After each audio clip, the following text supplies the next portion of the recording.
નાટકમાં એક જે સીન છે એમાં તમે એક સક્સેસની વાત કરી છે, એટલે કે સફળતાની છેલ્લી ટૂંક ઉપર હોઈએ આપણે, એટલે પડવાનો ડર હોય. તમે સક્સેસફુલ લોકોની યાદીમાં આવો છો. એક અંગત સવાલ છે, દેવકીને ડિપ્રેશન ક્યારે ફીલ થયું છે? જ ઓપ્શન છે, ફાઇટ, ફ્લાઇટ ઓર ફ્રીઝ. એટલે આ જે સ્ટ્રેસફુલ સિચ્યુએશન છે એમાંથી કાં તો ભાગી છૂટો, કાં તો એની સામે લડી લો, or sometimes you just freeze in the moment. That's exactly what happen with us. તો હું પપ્પાની સાથે આમ આગળ સ્કૂટર ઉપર ઊભી હતી અને પપ્પાએ મને કીધું, સ્કૂટરના હેન્ડલને વ્યવસ્થિત ગેપ રાખીને પકડ. સ્કૂટરના હેન્ડલને વ્યવસ્થિત ગેપ રાખીને પકડ. બરાબર? જોબ્સ એના સ્ટ્રેસમાં હો ત્યારે માત્ર સ્કૂટર ચલાવતી વખતે તમને સમય મળે છે આ બધા વિચારો કરવા.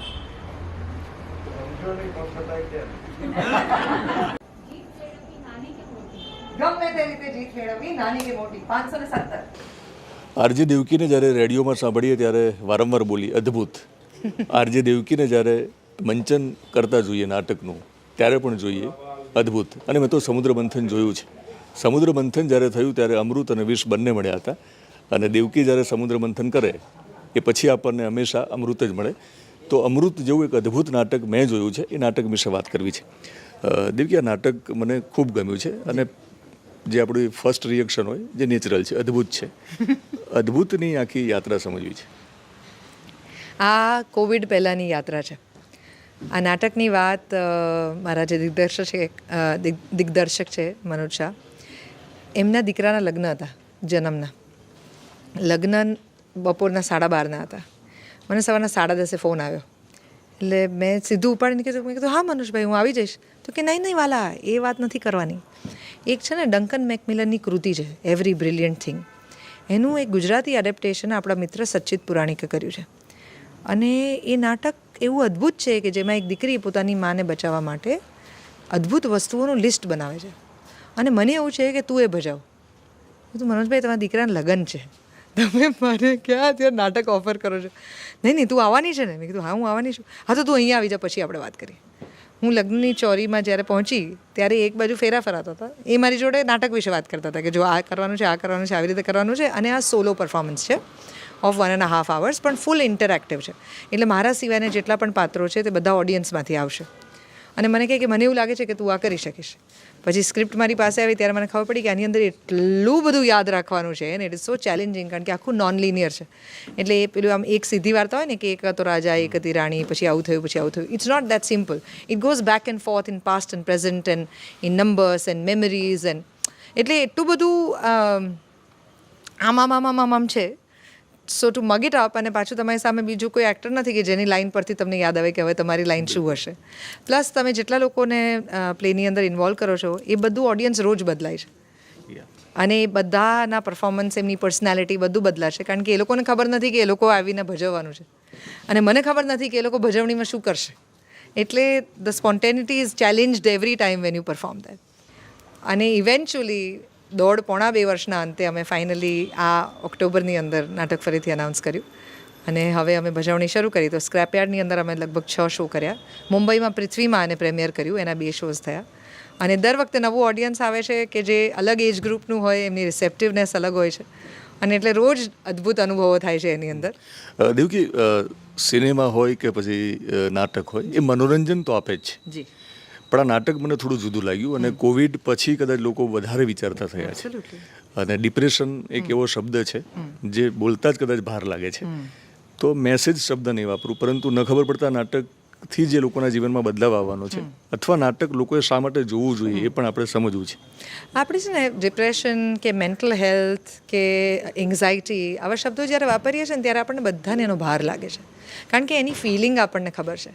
અને એટલે આપણને એમ લાગે છે કે ઓલરેડી એ સિરિયસ છે, અને આપણે એના વિશે વાત કરવા જઈશું તો આપણને સિરિયસ કરી નાખશે. એટલે આ નાટકની અંદર ક્યાંય એ શબ્દોનો ઉપયોગ જ નથી થતો. એના વિષય પર વાત કરો છો તમે, એવી કોઈ વાત જ નથી થતી. તમે એમાંથી બહાર નીકળી શકવાના કયા કયા નુસ્ખા કરી શકો, તમે હેપી કેવી રીતે થઈ શકો, હેપીનેસનું એનાલિસિસ છે કે હેપીનેસની પ્રોસેસ શું હોઈ શકે, એક્સાઇટમેન્ટની પ્રોસેસ શું હોઈ શકે, refilling yourself, refuelling yourself for something more exciting, એ તમે કેવી રીતે કરી શકો, એની આ છોકરીની જર્ની છે. અને એ જોતાં જોતાં જેટલા પણ લોકો મને મળીને જાય છે એમાંના કેટલા બધા કહે છે કે હું મારું લિસ્ટ મારી જાતે બનાવીશ, મારી સાથે પણ આવું થયું છે, I am going through the same thing. અને જેટલા પણ એક્ટર્સ એની અંદર પાર્ટિસિપેટ કરે છે એ બધા સાથે, એટલે જે ઓડિયન્સમાંથી કરે છે એ બધાનો પણ એ અનુભવ છે કે અમે મોટે ભાગે એવા લોકોને પસંદ કરીએ છીએ કે જે ઓલરેડી એક્ટર્સ કે થિયેટર કરતા હોય અથવા તો કોન્ફિડન્ટ હોય પોતાના જાહેર જીવનમાં. એવા લોકો નહીં, એવા લોકો કે જે બીજા ક્યાંય જઈને નથી બોલતા, જેને પોતાનો અવાજ ખોલતા થોડો ખચકાટ થાય છે.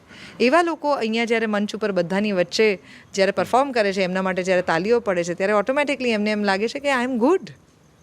And that's exactly what we are looking forward to as a impact of this play.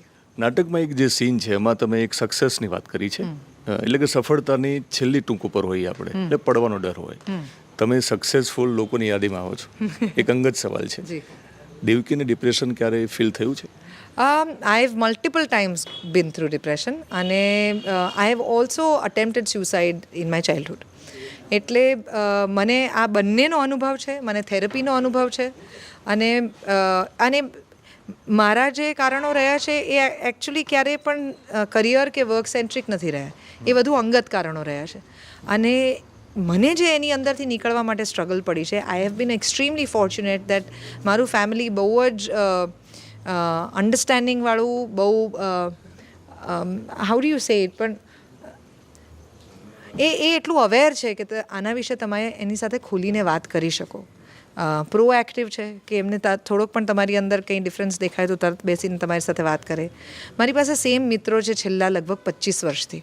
આ બહુ રેર છે કે જે તમારી આખી જર્ની જોતા હોય એટલે તમને મદદ કરી શકે એમાંથી, કે એ પોઈન્ટ આઉટ કરી શકે કે તમારી સાથે કંઈ જુદું થઈ રહ્યું છે. અને એટલા માટે જ what we are trying to say in this process also કે ઇટ ઇઝ ઓકે. આ બધા સાથે થાય છે, દીપિકા પાદુકોણ સાથે પણ થયું છે અને મારી સાથે પણ થયું છે. સો એ અઘરું નથી, તમે એમાંથી બહાર નીકળી જશો એ વિશ્વાસ જનરલી લોકોને નથી રહેતો. તો દેવકીને મેં સવાલ કર્યો ને કીધું કે આ મારી સાથે થયું છે, તો ઘણા લોકો માટે આ દવાનું કામ કરશે, મને એવું લાગે છે. કાઉન્સિલિંગની શરૂઆત હશે કે દેવકી કે મને થયું હતું, તો નોર્મલ લોકોને થતું હશે એવું માનતા હશે. બધાને જ થાય. બેઝિક ટિપ્સ આપો, બહાર નીકળવા માટે શું કરવું જોઈએ? એક, હંમેશા તમને જ્યારે એવું લાગે કે તમે નોર્મલ જે યુઝ્યુઅલ વસ્તુઓ કરતા હો એ તમને બોરિંગ લાગવા માંડે, તમે સોશિયલાઇઝ કરતાં બંધ થઈ જાઓ, તમારી ગમતી વસ્તુઓ હવે તમને ન ગમે, કંઈ વસ્તુ કરવાનું મન ન થાય, બેડમાંથી બહાર નીકળવાની ઈચ્છા ન થાય, સતત રડવું આવે અને એના માટે તમારી પાસે કોઈ સ્પેસિફિક કારણ ના હોય. કે ધારો કે ઘરની અંદર મૃત્યુ થયું અને તમને આઘાત લાગ્યો અને તમે થોડા વખત માટે સેડ છો, ઇટ ઇઝ પોસિબલ, પણ લાઈફ મૂવ્સ ઓન. આપણે બધા જ ડોલમાંથી, પાણી ભરેલી ડોલમાંથી જેમ હાથ કાઢીએ અને જેવી રીતે પાણી સરી જાય ને, આપણા સ્વજનો એવી રીતે આપણા જીવનમાંથી સરી જતા હોય છે ને આપણે નેક્સ્ટ મુવમેન્ટની અંદર જતા હોઈએ છીએ. આ નેક્સ્ટ મુવમેન્ટમાં જવું જો તમને એટલું ડિફિકલ્ટ પડી જાય કે 2-3 મહિના સુધી તમે સતત આમાંથી બહાર ન નીકળી શકો, તો પ્લીઝ ડૉક્ટરને મળો. આપણે આપણું શરીર જ્યારે માંદું પડે છે, તાવ આવે છે, ત્યારે તરત જ એની દવા લેવા માટે તૈયાર હોઈએ છીએ. પણ જ્યારે મન ભાંગી જાય છે ને, ત્યારે આપણને શરમ આવે છે કોઈને એવું કહેતા કે માનસિક રીતે તમે થાક્યા છો. મગજ તો 24/7 ચાલે છે, શરીર ભલે સૂઈ જતું હોય, તો એને થાક લાગે તો એને આરામ આપવો જોઈએ. અમને પણ એક આરામ મળ્યો છે નાટક જોઈને. ફરી એકવાર thank you very much, congratulations. આમ તો જનરલી કોંગ્રેચ્યુલેશન્સ કહીએ, પણ થેન્ક યુ એટલા માટે કે નાટક અમને ખૂબ કામ આવવાનું છે. મિત્રો, દેવકીનું નાટક હંમેશા લોકોને અદ્ભુત જ લાગે, પણ અદ્ભુત નાટક તમે ન જોયું તો તમે ચોક્કસ જોશો. અને નાટક જોવા માટેની યાદી બનાવો તો મને એવું કહેવાનું ગમશે કે પહેલું નામ અદ્ભુતનું લખજો.